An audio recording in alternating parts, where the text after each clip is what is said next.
우버가 모빌리티를 버리고 페이스북이 소셜에서 벗어난다.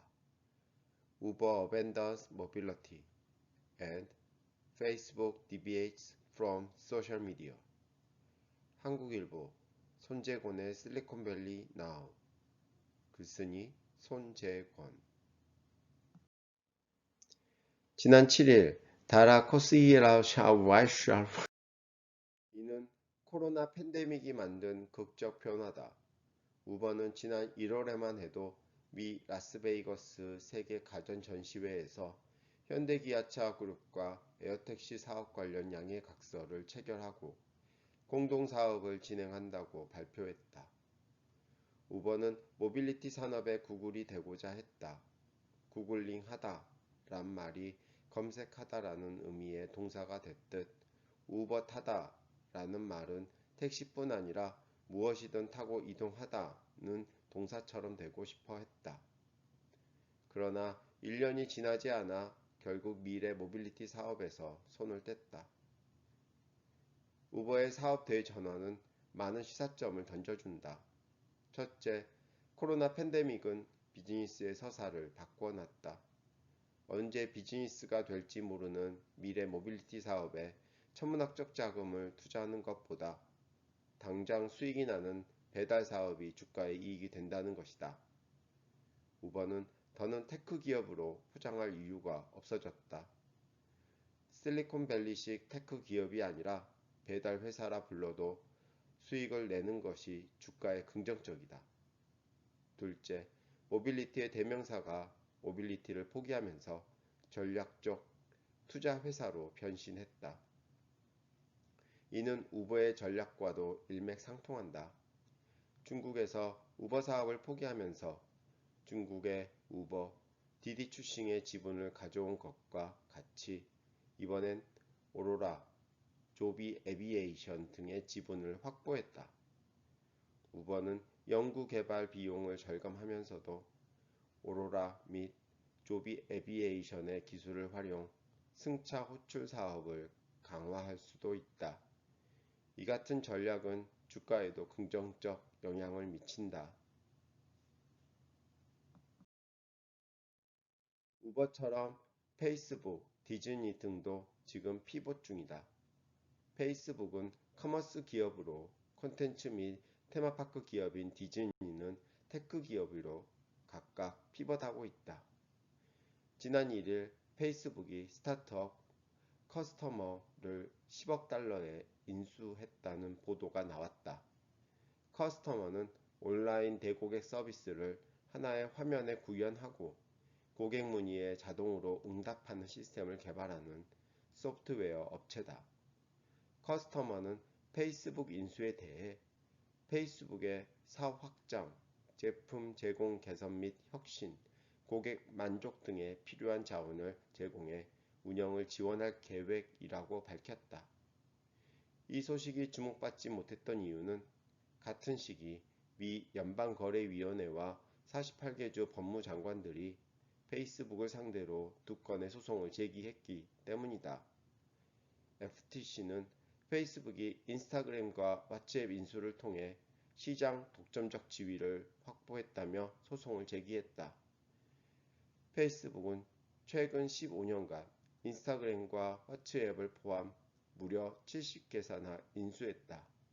미 FTC는 페이스북과 왓츠앱, 인스타그램을 분리, 매각할 수 있도록 하는 가처분 신청을 내겠다고 하면서 그룹 해체까지 언급했다. 그러나 페이스북은 인수합병을 막겠다는 의지를 천명한 정부를 비웃기라도 하듯 커스터머를 10억 달러에 인수했다. 10억 달러는 인스타그램 인수 금액과 비슷한 금액이다. 커스터머를 인수한다는 것은 페이스북과 인스타그램, 왓츠앱을 통합하면서 소셜미디어에서 전자상거래로 무게축을 옮기겠다는 의도가 깔려 있다. 핵심 비즈니스 모델을 디지털 광고에서 벗어나 커머스 및 결제 플랫폼으로 넘어가려는 의도인 것이다. 페이스북을 굴지의 테크 기업으로 성장시켰던 핵심은 디지털 광고다. 그러나 가짜뉴스, 개인정보 유출의 온상으로 인식되면서 악명을 뒤집어 쓴 양날의 칼 같은 서비스가 됐다. 페이스북은 커머스와 결제에서 새 돌파구를 찾았다.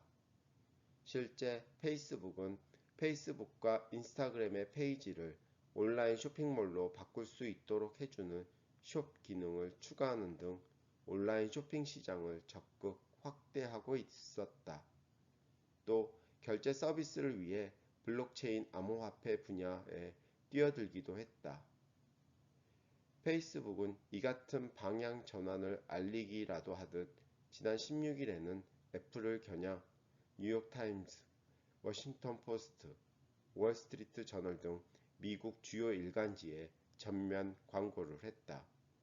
페이스북은 이 광고에서 우리는 전 세계 모든 곳에 있는 소상공인들을 위해 애플과 맞서 싸우겠다고 선언했다.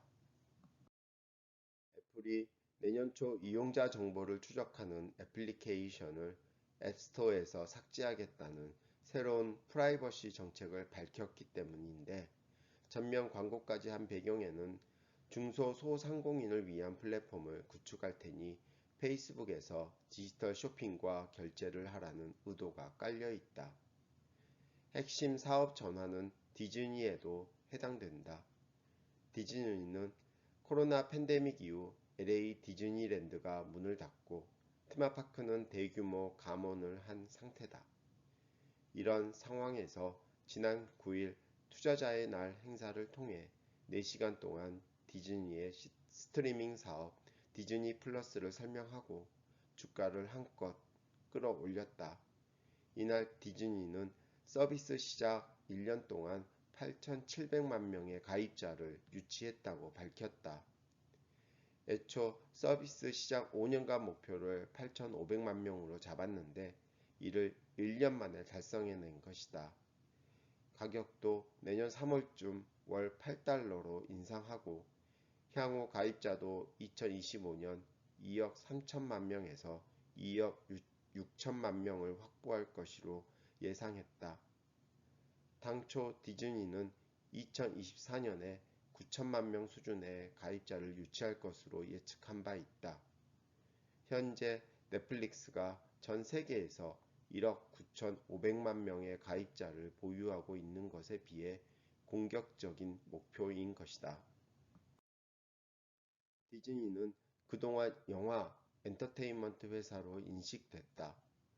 분기 매출이 주요 성과 지표로 인식된 회사였다. 그러나 디즈니 플러스로 인해서 테크 회사, 소프트웨어 회사처럼 가입자 수가 중요한 회사가 됐다. 디즈니의 핵심 비즈니스가 영화 및 엔터테인먼트에서 미디어 및 테크 회사로 바뀐 것이다.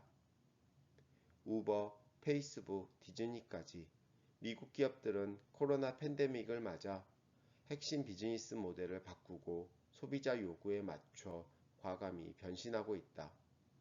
애플도 아이폰 회사에서 팬데믹 기간에 서비스 및 웨어러블 회사로 핵심 비즈니스 변화에 성공했다. 아마존은 약국 시장에 진출하고 자율주행차 스타트업을 인수하는 등 커머스에서 벗어나려는 움직임을 보였다. 한국 기업들도 같은 기간 얼마나 변신 노력을 기울였는지 점검해 볼 필요가 있다. 끝. 듣고 읽는 명확한 한국어 클리어 코리안 제공